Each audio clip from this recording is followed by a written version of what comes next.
आज हम एक ऐसे मुद्दे पर बात करेंगे जो हर गांव की समस्या है। हर शहर, हर गांव, हर मोहल्ला की समस्या है। यह समस्या यह है कि हर गांव में आप देखोगे कि एक दो रंगदार होता है। एक दो ऐसे आदमी होता है जिसको लगता है कि हम ही गांव के शेर हैं और अपने आप को हमेशा वो साबित करने में भी लगता है। तो आपसे हम यह पूछेंगे कि जो अपने आप को गांव का रंगदार आदमी समझते रखता है, जिसको लगता है कि हम ही जो फैसला देंगे वही फैसला होगा, तो हमको पता है कि उस रंगदार आदमी के ऐसे माइंड में क्या चलते हैं कि अपने आप को रंगदार समझते रखते हैं। देखिए मिथिलेश जी, सबसे पहली बात यह है कि कोई भी आदमी शुरू से यानी जन्म से रंगदार नहीं होता है। रंगदार उसको समाज के लोग बनाते हैं। कैसे बनाते हैं? मान लो वह कोई छोटा काम किया, मिस्टेक किया, कोई गलत काम किया और उस गलत काम की वजह से उसको प्रोत्साहित किया जाता है, उसको और मोटिवेट किया जाता है गांव के लोगों के द्वारा। आप जानते होंगे कि गांव में कुछ ऐसे लोग होते हैं जो गलत करने पर भी आपका साथ देंगे। वैसे ही हुआ उस व्यक्ति के साथ, वैसे ही होता है।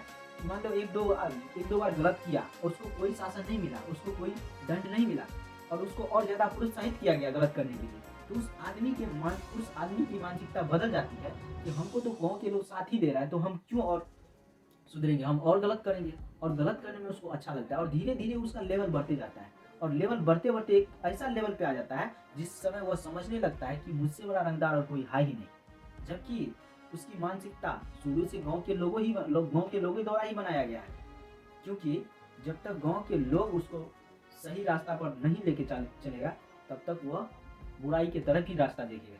तो सबसे पहली बात है कि गांव के लोगों के द्वारा उसका विरोध नहीं हुआ पहले, इसलिए उसका मेंटेलिटी चेंज हो गया और वो उस पावर में आ गया। लेकिन आप कहेंगे कि वह रंगदार आदमी शिक्षित होगा, तो बिल्कुल शिक्षित नहीं होगा। क्योंकि जो आदमी रंगदारी करेगा, जो आदमी अपने आप को पावरफुल समझेगा, गांव से ज़्यादा पावरफुल समझेगा, वो आदमी शिक्षित हो ही नहीं सकता है। और रंगदार आदमी शिक्षित नहीं है, इसका मेन कारण है कि गांव के लोगों के द्वारा उसको मोटिवेट किया गया, इसीलिए वो रंगदारी कर रहा है। एक मिनट, मतलब हम कुछ ऐसे लोगों की भी बात सुने हैं जो अभी बिहार में कुछ ऐसे लोग हैं जो जिसके बारे में सुने हैं कि वो मतलब ग्रेजुएशन पास है, यानी बीए पास है, फिर भी वो अभी दारू का बिजनेस कर रहे हैं। हमको सुनाई में आया है, तो इसके बारे में आप क्या कहना चाहेंगे? देखिए, उसके बारे में मैं यह कहना चाहता हूँ कि ग्रेजुएशन पास होने का मतलब ये नहीं कि वो व्यक्ति शिक्षित है। किसी के पास ग्रेजुएशन का सर्टिफिकेट है, जिसका मतलब ये नहीं है कि आप वह व्यक्ति शिक्षित है। अगर शिक्षित होता तो उसको अपनी पावर से ज़्यादा समाज अच्छा लगता, समाज के लोग अच्छे लगते। जबकि वो अपने समाज में रंगदारी नहीं करता, अपने समाज के लोगों को हानि नहीं पहुंचाता, अपने समाज के लोगों के साथ गलत नहीं करता। जब वो एक्चुअल में शिक्षित होता तो अगर आप कह रहे हैं कि दारू बेच रहा है, कोई आदमी बहुत पढ़े लिखे हैं, ग्रेजुएशन में पढ़े लिखे हैं, फिर भी वो दारू बेच रहा है, और वह व्यक्ति के बारे में आप क्या कहना चाहते हैं? मैं उसके बारे में डायरेक्ट बोलना चाहता हूँ, वह व्यक्ति चाहे ग्रेजुएशन किया हो या पीएचडी किया हो, वह व्यक्ति शिक्षित है ही नहीं। शिक्षित होने का कुछ अलग मतलब होता है। और वह व्यक्ति हो सकता है कि अपने जीवन में कुछ ऐसे कार्य किए होंगे जिसकी वजह से उसको डिग्री मिला होगा, लेकिन वह व्यक्ति शिक्षित नहीं है। एक्चुअल में वह व्यक्ति शिक्षित हो ही नहीं सकता जो अपने समाज में गलत करता है, जो अपने समाज के बारे में अच्छा नहीं सोचता है और जो अपने ही समाज में बुराइयों को फैलाने का काम करता है। यानी आपका कहने का मतलब तो बहुत सटीक है, लेकिन देखिए शिक्षित तो हम उसे ही कहेंगे ना जो मतलब सर्टिफिकेट को साइड में रखते, जो अपने बुक से ज्ञान हासिल किए हो, जो समाज के लिए, देश के लिए सही भलाई के बारे में सोचते हो। यानी डिग्री लेना कोई बड़ी बात नहीं है। अभी कहने का मतलब है जो अभी दारू बेच रहा है बीए कर, यानी उसके पास अभी डिग्री का ज्ञान है लेकिन किताबी ज्ञान नहीं है, सामाजिक ज्ञान नहीं है। अगर कहने का मतलब ये है जी, तो बात सही है कि हर व्यक्ति के पास डिग्री का ज्ञान हो सकता है, लेकिन बहुत ऐसे कम व्यक्ति हैं जिसके पास किताब का ज्ञान होता है। एक्चुअली ऐसा देखा जाता है क्योंकि हमारे बिहार के ऐसे कॉलेज का भी व्यवस्था है कि ठीक से पढ़ाई बहुत जगह नहीं होता है, ठीक है। वैसे ये भी एक कारण है और इसी के चलते बहुत सारे विद्यार्थी को सिर्फ डिग्री मिलते हैं, ज्ञान नहीं मिलते, जिसके चलते गलत रास्ता चूज कर लेते हैं। ये भी हो सकता है और ऐसा ही होता भी है, ठीक है। तो आपसे मेरा नेक्स्ट क्वेश्चन है कि जिस तरह से आपने बताया कि रंगदार आदमी का मेंटलिटी थी, तो आपसे हम यह पूछते हैं कि समाज में तो 0.5% ऐसे लोग हैं जो रंगदारी करता है, बात तो सही है।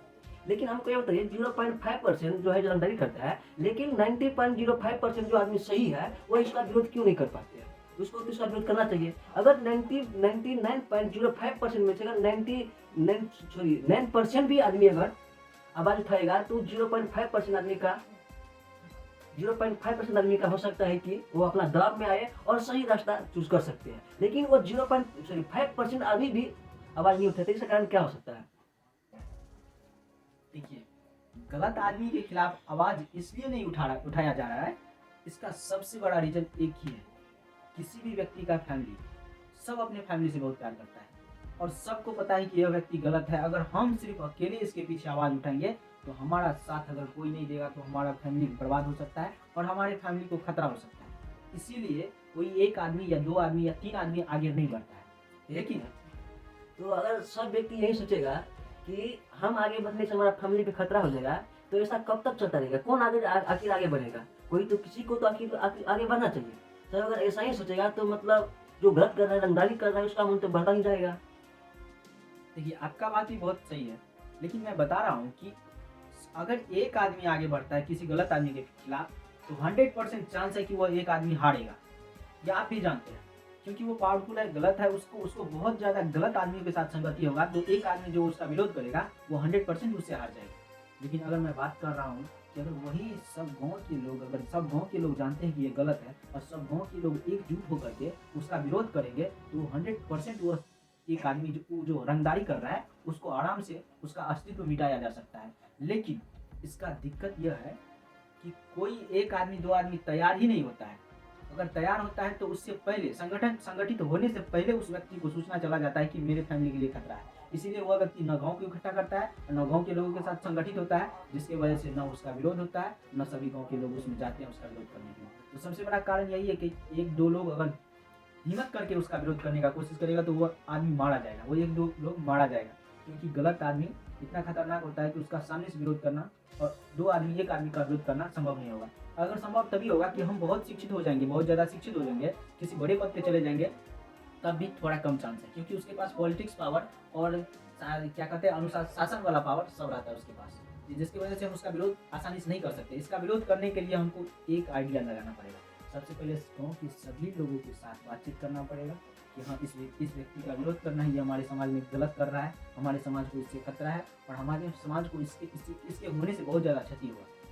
तब अगर सब एकजुट होकर के उसका विरोध करेंगे तब अच्छा होगा। अगर आप चाहेंगे कि हम अकेले विरोध करेंगे तब नहीं होगा, और अकेले कोई आदमी विरोध करने का कोशिश भी नहीं करेगा। तो हम यही चाहेंगे कि समाज के जितने भी लोग हैं आप लोग संगठित हो जाइए, संगठित होकर के उस आदमी को विरोध करिए, क्योंकि आपको भी पता है कि विरोध अगर नहीं करेंगे तो हमारे समाज के लिए बहुत खतरा हो सकता है ये आदमी, और हो भी रहा है। तो मैं इतना ही बताना चाहूँगी आप सभी गांव के लोगों को कि आपके गांव में अगर कोई ऐसा रंगदारी कर रहा है तो आप सब लोग मिल करके एक संगठन बनाइए, उस संगठन के दौरान उस आदमी पर एक्शन लीजिए, और एक्शन लेने के बाद देखिए समाज में इतना पावर होता है कि प्रधानमंत्री तक को भी हम चैलेंज कर सकते हैं कि हाँ आप गलत कर रहे हैं। ये तो छोटा मोटा गाँव का रंगदार है, इसको तो एक झटके में हटा सकते हैं अगर हम लोग समाज के लोग संगठित हो जाएंगे तो।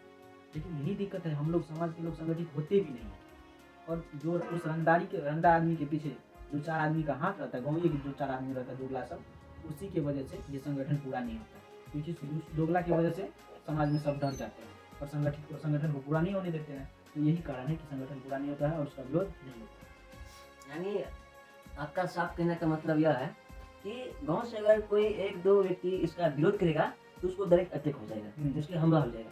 अगर वही 1-2 व्यक्ति 5-10 आदमी को एकजुट करना चाहेगा तो कुछ लोग होगा जो उसको बगल से ही जाके बोलेगा कि एकजुट करना है, यानी फिर भी उसको हमला हो सकता है। यानी आपका ये दोनों तरीका फेल हो गया, ठीक है। और तीसरा बात आपने ये बोला कि गांव के सभी आदमी को एकजुट होना चाहिए, यानी जब कोई बोलेगा कि इसके विरोध जना है तो सभी को सोचना चाहिए कि हमको इसके विरोध जना है, बल्कि एक दूसरे पर सहारा नहीं होना है। तभी गाँव का ये हर आदमी एकजुट होकर और इसका विरोध कर सकता है। और जैसा बोले आपकी मतलब अगर एकजुट हो जाएगा तो हम प्रधानमंत्री का भी विरोध कर सकते हैं। यह हमारे एक टाइम पावर है, क्योंकि ये जो उंगली देखते हैं यह सिर्फ 5 उंगली है। जिस दिन ये ऐसा हो जाता है ये हम का पावर है, यानी हमको ऐसा से हम बनना चाहिए, तभी हम किसी भी बड़े से बड़े रंगदार को उखाड़ सकते हैं, ठीक है। तो आज हम आपसे 2 रंगदार के बारे में बात करेंगे जो गाँव घर में अक्सर देखने को मिलता है। एक वो रंगदार है जो जिसके पास मतलब कमाने का मतलब मेहनत करने का थोड़ा भी क्या कहते हैं इसको, कि थोड़ा भी इसको मतलब मेहनत करने का कैपेसिटी नहीं है, नहीं इसके पास एक्टिविटी है, नहीं इसके पास स्किल है। लेकिन वह फिर भी देखते हैं कि जिसके पास स्किल नहीं, कैपेसिटी नहीं, वो दारू बेचते हैं। और कुछ ऐसे हमारे रंगदार को देखते हैं हर गांव में, जो जैसे कि मुखिया सरपंच के बेटा रहते हैं, वो अपने आप को बड़का रंगदार समझते हैं। तो आप इन दोनों रंगदार के बारे में क्या कहेंगे? और इसके साथ आप ये भी हमको बताइए कि अभी बिहार में जो दारू बंद है ठीक है, पहले ये बताइए, हम इसके बाद आप दारू की बात करेंगे। आपका क्वेश्चन ये है कि जो अभी दारू बेचने वाला है उसको उसको कमाने का कैपेसिटी नहीं है, उसको कमाने का कोई जरिया नहीं है, या मान लो आलसी की तरह कर रहा है, और वो व्यक्ति दारू बेच करके समाज को बर्बाद कर रहा है। सबसे पहले मैं इसका आंसर दे दूंगा कि वह व्यक्ति शुरुआत से ही खराब है और उस व्यक्ति के पास एजुकेशन की कमी है, जिसके कारण उसको आसान रास्ता, पैसा कमाने का आसान रास्ता और अय्याशी करने का आसान रास्ता सिर्फ एक ही है समाज में, कि दारू बेचेगा, और दारू बेचेगा और उसको ज़्यादा मुनाफा होगा, इसीलिए वो काम करता है। और उस आदमी का माइंडसेट ही वही रहता है कि हम दारू बेचेंगे, ज़्यादा मुनाफा होगा, हमको काम ज़्यादा नहीं करना पड़ेगा, और हम ज़्यादा अय्याशी कर पाएंगे, हम और ज़्यादा हीरोपन नहीं कर पाएंगे, हम और ज़्यादा रंगदारी कर पाएंगे। इसलिए उसको सुविधा होता है, इसलिए वो समाज में दारू बेच करके समाज को बर्बाद करने का काम कर रहा है। तो मैं ऐसे लोगों को सिर्फ एक ही शब्द कहना चाहूँगा कि आप लोग इतना ज़्यादा गलत कर रहे हैं हमारे समाज के लिए और अपने समाज के लिए, कि इस गलत का इतना खतरनाक सजा हो सकता है कि मैं बता नहीं सकता हूँ शब्दों से। इसीलिए आप जो भी है आप लोग सतर्क हो जाइए, क्योंकि ये बहुत खतरनाक काम आप कर रहे हैं। इसका अगर एक्शन लिया जाए गाँव के लोगों के द्वारा तो आपका अस्तित्व मिट सकता है। तो आप यह ध्यान रखें कि हम दोनों व्यक्ति, हम दोनों दोस्त इसी मुहिम में स्टार्ट करेंगे कि अगर गांव के लोगों को हम संगठित कर देंगे, एकजुट कर देंगे, तो आपका जो अस्तित्व है, आपका जो रंगदारी है 2 मिनट में खत्म हो सकता है। तो आप इस चीज़ को ध्यान में रखिए और थोड़ा अपने गांव के बारे में सोचिए, अपने बारे में कम सोचिए। हमको एक बात आपके जो ये आपने आंसर दिया उससे हमको एक बात सच लगा, क्योंकि दुनिया के सबसे आसान काम है गलत रास्ते पर आगे बढ़ जाना, और दुनिया का सबसे मुश्किल काम है सही रास्ते पे आगे बढ़ना। आपके इस जवाब से तो मुझको बिल्कुल सटीक लग रहा है ये दोनों बातें। आप क्या कहना चाहते हैं? सही बात है, जो आसान रास्ता होता है वह गलत ही होता है, जिस पर चलना लोगों को आसान लगता है और वो गलत ही होता है, उसमें ज़्यादा मुनाफा भी होता है। लेकिन वो आसान रास्ता आपके लिए आसान होगा, आपके बच्चों के लिए अच्छा हो सकता है, लेकिन ये समाज के लिए और गाँव के फ्यूचर के लिए बहुत खराब है। इतना ज़्यादा खराब है कि आप अपने गाँव का फ्यूचर बहुत नीचे जा सकता है। तो इस बात को ध्यान में रखें कि थोड़ा मुश्किल रास्ता भी चुनें, और अपने बारे में, अपनों के साथ साथ गांव के बारे में भी सोचिए, गांव के बच्चों के बारे में भी सोचिए, और गांव के जो व्यक्ति है उसके बारे में भी सोचिए। तो अब बताइए कि हम बहुत जगह ऐसे देखने को मिलते हैं, जैसे कि हम भी खजना पंचायत के हम दोनों आदमी हैं, यह सबको पता है। और हमारी ये घोलिया प्रखंड में हम दोनों पढ़ते हैं, ये भी आप पता है। तो घोलिया प्रखंड के कुछ पंचायत है जिसका मुझे अभी नाम याद नहीं आ रहा है, उसका जो मुखिया का जो बेटा है अभी किसी मुस्लिम महिला को खूंटा में बांधकर मारपीट कर उसको मौत हो गया। और इससे यह साबित होता है कि मुखिया के बेटा, सरपंच के बेटा रंगदार होता है। ऐसा लगता है कि मेरा बाप मुखिया है तो हमको क्या बेकार ही लेगा। तो ऐसे जो मुखिया का जो बेटा निकलता है, या कुछ मुखिया भी निकल जाते हैं, इस रंगदार के बारे में क्या कहना चाहते हैं, जो अपने आप को पद का, जो मुखिया का पद होता है उसका गलत फायदा उठाने में लग जाते हैं? देखिए, मैं ये बात पहले भी बता चुका हूँ कि अगर गलत लोगों का शुरुआत में विरोध नहीं होगा तो वो और ज़्यादा गलत करते ही जाएगा और ज़्यादा पावरफुल होते ही जाएगा, जिसका परिणाम हमको आगे जाके देखना पड़ता है। जैसे कि तो मतलब सबको पता है कि यह गलत है, लेकिन एक बार बताइए, अगर वो व्यक्ति गलत ही है, अगर मुखिया में खड़ा हुआ है तो लोग वोट क्यों देते रहता है? सबको पता ही गलत है, फिर भी उसको जिताते क्यों है? देखिए, कोई भी आदमी सत्ता में आने से पहले गलत नहीं करता है, और अगर गलत करता भी है और जीत भी जाता है तो वो अपनी पावर की वजह से जीतता है, जो कि गांव के लोगों को मूर्ख बनाता है, गांव की जनता को मूर्ख बनाता है, और वो सत्ता में आ जाता है। और सत्ता में आने के बाद देखिए, हम पहली बात तो बताना चाहूँगा कि सत्ता में आने से पहले कोई जल्दी गलत नहीं करना चाहता है, क्योंकि उसको डर रहता है कि वोट नहीं दे सकता है कोई, क्योंकि वोट देने का स्वतंत्र अधिकार है, सबको, किसी को भी दे सकता है, इसलिए पहले वो गलत नहीं करेगा। और सत्ता में आने के बाद वो गलत करना शुरू करेगा। गलत करना शुरू करेगा तो शुरुआत में हम लोग उनका विरोध नहीं करते हैं, जिसकी वजह से उसका मन और चढ़ बढ़ जाता है, और इसके बाद फिर नहीं करते हैं, फिर वो गलत करता है, फिर विरोध नहीं करते हैं, तो फिर उसका मन चढ़ जाता है। लेकिन साथ में देखिए, वो सत्ता में है तो उसका पॉलिटिकल पावर उसको बहुत ज़्यादा रहता है, वो किसी भी केस को हैंडल कर सकता है, इसीलिए वो ज़्यादा रंगदारी करता है और ज़्यादा मनमानी करता है। लेकिन हमारी प्रशासन व्यवस्था भी ऐसी है कि हम लोगों को सुरक्षा देने के बजाय हम लोगों को सुरक्षा नहीं दिया जाता है, हम गांव के लोगों को सुरक्षा नहीं दिया जाता है, और वह घटिया पॉलिटिशियन को सुरक्षा दिया जाता है, जो कि गांव में गलत कर रहे हैं, जो गांव के विकास में बाधा डाल रहे हैं, उस व्यक्ति का साथ दिया जाता है प्रशासन के द्वारा भी। हम ये डायरेक्ट तो नहीं बता सकते हैं, लेकिन 90% प्रशासन गलत नेता के पक्ष में होता है और उसी का साथ देता है, जिसकी वजह से वह नेता और ज़्यादा रंगदारी करता है और ज़्यादा गलत हो जाता है। यानी समाज में कुछ ऐसे मुखिया है जो मतलब जीतने से पहले जनता के पीछे हाथ जोड़ते हैं, बाबू सोना हम वो करेंगे, यह करेंगे, लेकिन जैसे ही जीता है वो क्रिकेट की तरह रंग बदल देता है। आपका कहने का मतलब सीधा से यही है, क्योंकि हम भी देखे हैं गाँव में, समाज में, बहुत सारे पंचायत में, कि वो जीतने से पहले जनता के पीछे हाथ जोड़ते हैं, लेकिन जैसे ही जीत जाते हैं वो मतलब मुखिया का जो काम होता है कि सामाजिक लेवल पर फैसला लेना, वह सामाजिक लेवल पर फैसला लेना छोड़कर सीधे मतलब उसके साथ अकेला में मारपीट या गद्दारी किसी तरह से खुद समझ लेता है। यह बात तो सही है, सही। आप भी देखे हैं, हम भी देखे हैं। ये सीखने वाला बात नहीं है, हर किसी को पता है कि कुछ ऐसे रंगदारी मुखिया है जो मतलब जिस मुद्दा को लेकर समाज में बैठक करना चाहिए उस मुद्दा को अकेला में समेट लेता है, मारपीट कर पैसा कर लेकर कुछ भी कर अकेला में समेट लेता है। यह बात भी सही है। तो हम आपसे यह पूछना चाहेंगे कि हम सबको पता है कितना चीज़ गलत हो रहा है, तभी जो बात हो रहा है रंगदार गद्दारी का ही बात चल रहा है। तो आप हमको यह बताइए कि यह रंगदारी गद्दारी को संभालने का काम तो प्रशासन को है, लेकिन फिर भी प्रशासन को भी पता है कि यह रंगदारी करता है और सबको पता है, लेकिन प्रशासन भी आखिर चुप क्यों होता है? और प्रशासन चुप रहता है, साथ में साथ गांव के लोग भी चुप रहते हैं, जबकि गांव के लोग को भी अगर एप्लीकेशन देता है तो प्रशासन तैयार होगा, और प्रशासन को यह भी लगता होगा हमारे हिसाब से कि गांव के लोग ढील है तो हम क्यों तैयार होंगे। यानी प्रशासन रिस्क लेता है तो गांव के लोग रिस्क लेना चाहता है। तो इसमें दोनों में से किसको अभी ज्यादा रिस्क लेने की संभावना है, जिस तरह से यह स्थिति है?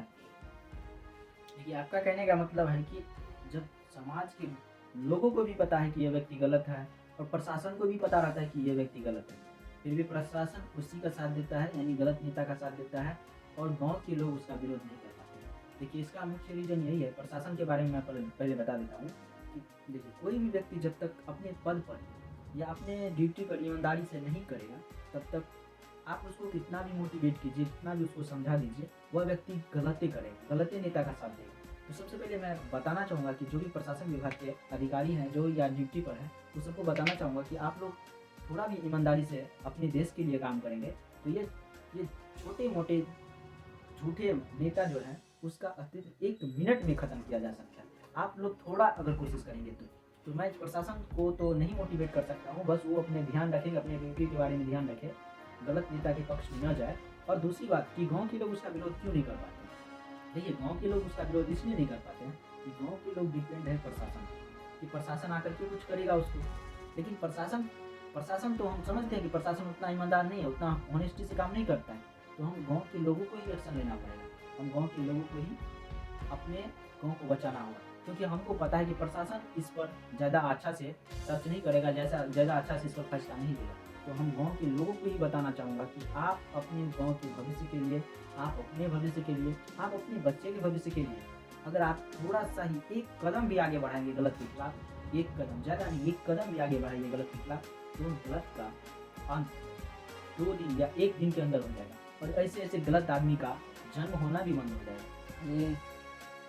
यानी आपका कहने का साफ मतलब निकलता है कि अभी 2 भिखारी आपस में कतोरा टकरा रहे हैं।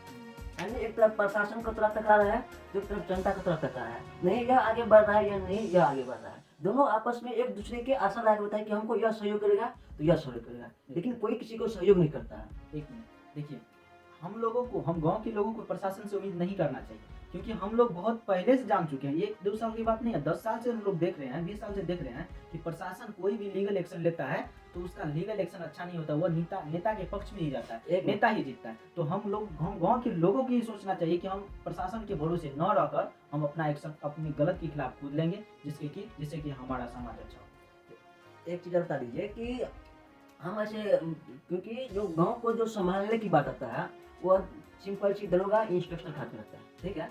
लेकिन कुछ ऐसे दरोगा इंस्पेक्टर आते हैं जो कुछ ऐसा करना चाहते हैं तो ऊपर से डायरेक्ट, जैसे एसपी, डीएसपी या विधायक से डायरेक्ट मैसेज आता है कि भाई तुम ऐसा नहीं कर सकते हो, तुरंत दे देता है मैसेज, और उसका मजबूरी हो जाता है कि वो ऐसा नहीं करता क्योंकि उसके ऊपर भी बोझ होता है। तो ऐसे प्रशासन के बारे में क्या कहना चाहते हैं कि इस समस्या में जो दरोगा होता है इसका मुकाबला कैसे करें अपने ऊपर से?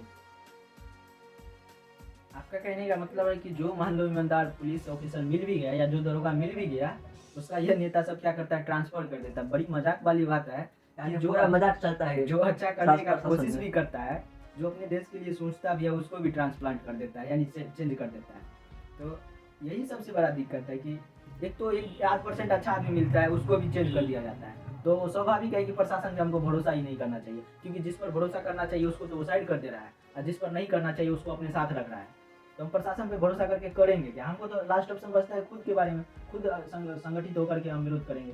हम एक ही रास्ता है, जब तक हम गाँव के लोग नहीं संगठित होंगे तब तक कोई नेता या कोई भी ईमानदार नेता भी होगा ना, तो वो अपना साथ नहीं दे सकता है। वो पॉलिटिशियन का ही साथ देगा, चाहे पॉलिटिशियन गलत होगा या क्या कुछ भी होगा। इसलिए हम लोगों को अपने पर विश्वास रखना चाहिए, अपने बारे में सोचना चाहिए। और मैं इस मुद्दा का, इस वीडियो का मकसद यही था कि आप लोग गलत के खिलाफ आवाज़ जरूर उठाएं।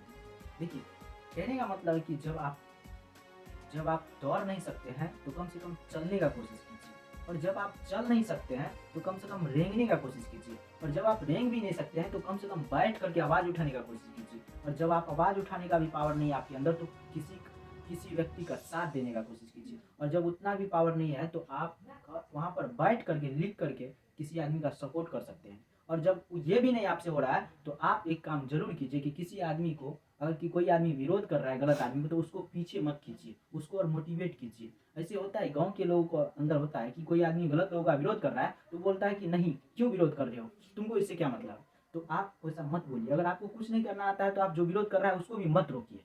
मैं यही बताना चाहूँगा कि आप आपके गाँव में, अपने समाज में जो भी गलत कर रहा है उसका विरोध कीजिए, संगठित होकर के विरोध कीजिए, क्योंकि अकेला विरोध करना संभव नहीं है। मैंने आपको बताया पहले ही।